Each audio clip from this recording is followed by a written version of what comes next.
આપણા બધાના ઘરમાં દર મહિને અથવા 2 મહિને લાઇટ બિલ આવે છે. બિલ જોતા જ આપણા મનમાં પ્રશ્ન થાય કે આ યુનિટ એટલે શું, આ યુનિટની ગણતરી કેવી રીતે થાય છે, આપણું મીટર આ યુનિટની ગણતરી કઈ રીતે કરે છે. તો આ વિડીયોમાં સરળ ભાષામાં સમજીશું કે યુનિટની ગણતરી કઈ રીતે થાય છે અને ઘરમાં વપરાતા અલગ અલગ સાધનો જેમ કે પંખો, ટીવી, રેફ્રિજરેટર, એસી કેટલી વીજળીનો વપરાશ કરે છે. તો ચાલો જાણીએ.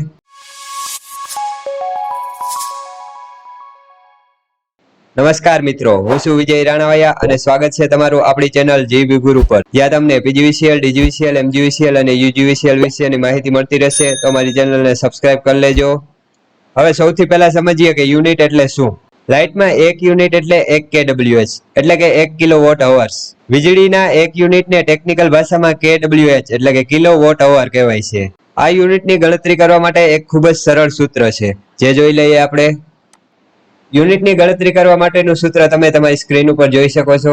યુનિટ એટલે વોટ ગુણ્યા અવર્સ ડિવાઈડ બાય 1000, જેમાં વોટ એટલે ઉપકરણની પાવર કેપેસિટી, એટલે જે પણ ઉપકરણ હોય જેમ કે ટીવી છે, પંખો છે, ફ્રીજ છે, તે કેટલા વોટનું છે તે પાવર કેપેસિટી તેની ઉપર લખેલ હોય છે. જેમ કે 20 વોટ, 100 વોટ, 150 વોટ વગેરે જે હોય છે તે વોટ કહેવાય છે. અને અવર્સ એટલે કે કેટલા કલાક ઉપકરણ ચાલ્યું તે, જેમ કે 1 કલાક ચાલ્યું, 2 કલાક ચાલ્યું, 4 કલાક, 5 કલાક, 10 કલાક, કેટલી કલાક ચલાવ્યું તે અવર્સ છે. અને તેને ભાગ્યા 1000 વોટ કરશો એટલે તમારે યુનિટ આવી જશે.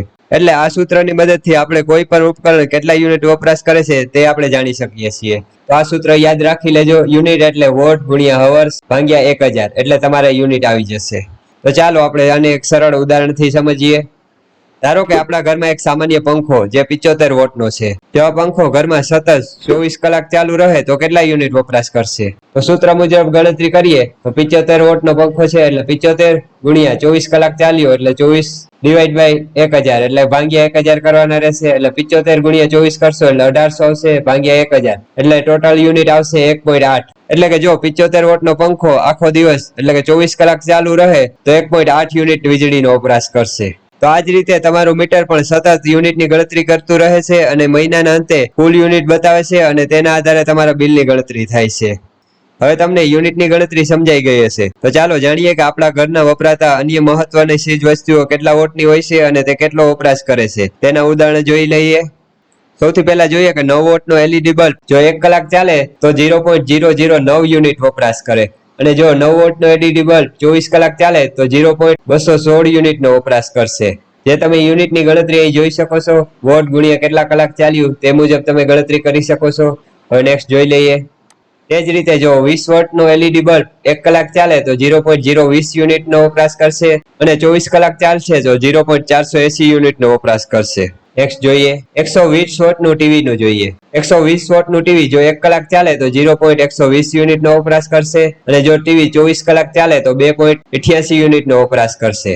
નેક્સ્ટ જોઈ લઈએ 150 વોટનું ફ્રીજ જો 1 કલાક ચાલે તો 0.150 યુનિટનો વપરાશ કરશે, અને જો ફ્રીજ 24 કલાક ચાલે તો 3.60 યુનિટનો વપરાશ કરશે. નેક્સ્ટ જોઈ લઈએ 1.5 ટનનું એસી 1800 વોટનું જો 1 કલાક ચાલશે તો 1.8 યુનિટનો વપરાશ કરશે, અને જો એસી 24 કલાક ચાલશે તો 43.20 યુનિટનો વપરાશ કરશે. કેમ કે અહીંયા વોટની કેપેસિટી વધુ છે 1800 વોટ, એટલે તમારે યુનિટનો વપરાશ પણ વધુ આવશે જો તમે એસી ચલાવશો તો.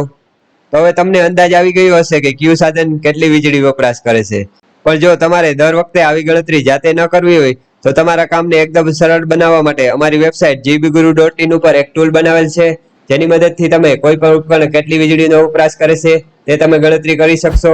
જેમાં વોટ આપેલ છે તેમાં તમારે માત્ર કેટલી કલાક ઉપકરણ ચાલ્યું તે દાખલ કરવાનું રહેશે એટલે તમારે યુનિટની ગણતરી આવી જશે. તો તેના માટે સૌપ્રથમ ગૂગલ ઉપર આવી જાઓ, એ ટાઈપ કરો જીબી ગુરુ, એટલે આ રીતે અમારી પ્રથમ વેબસાઇટ આવી જશે gbguru.in. એની ઉપર જાઓ એટલે આ રીતે અમારી વેબસાઇટ ખુલી જશે. હવે યુનિટ કેલ્ક્યુલેટર માટે અહીં આપેલ છે બિલ કેલ્ક્યુલેટર, તેના ઉપર જાઓ એટલે આ રીતે પેજ ખુલશે. અહીં આપેલ છે વીજળી વપરાશ કેલ્ક્યુલેટર, તેના ઉપર ક્લિક કરો એટલે આ રીતે તમારી યુનિટનું કેલ્ક્યુલેટર ખુલી જશે. જેમાં અહીં તમને લિસ્ટ આપેલ હશે તમારા ઉપકરણોનું, અને અહીં તમને વોટ પણ આપેલ હશે. તમારે વોટ ચેન્જ કરવો હોય અહીં ક્લિક કરી અને તમે ગમે એટલા વોટ દાખલ કરી શકો છો. એટલે 10 વોટ થઈ ગયું. હવે ટેક્સ્ટ બોક્સની અંદર તમારે કેટલી કલાક ઉપકરણ ચાલ્યું તે દાખલ કરવાનું રહેશે. જેમ કે 10 વોટનો બલ્બ આપણે 10 કલાક ચલાવીએ તો 0.10 યુનિટનો વપરાશ થશે. તો આ રીતે તમે ગણતરી કરી શકશો. જેમ કે સીલિંગ ફેન છે 75 વોટનો, તો આપણે 5 કલાક ચલાવ્યો તો 0.38 યુનિટ આવશે. તે જ રીતે તમે ટીવી, વોશિંગ મશીન બધા જરૂરી ઉપકરણો અહીં આપેલ છે. તેની મદદથી તમે તમારી યુનિટની ગણતરી કરી શકશો અને નીચે તમારા ટોટલ યુનિટ પણ આવી જશે. રીસેટ બટન ઉપર ક્લિક કરી અને તમે રીસેટ કરી શકશો અને તમે અહીંથી ઉપકરણ દ્વારા તમારું બિલની કેલ્ક્યુલેશન કરી શકશો.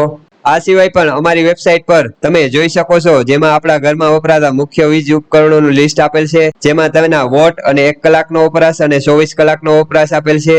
જેની લિંક નીચે ડિસ્ક્રિપ્શનમાં આપેલ છે, તો તેની વિઝિટ કરી લેજો, જે તમને બતાવી દઉં.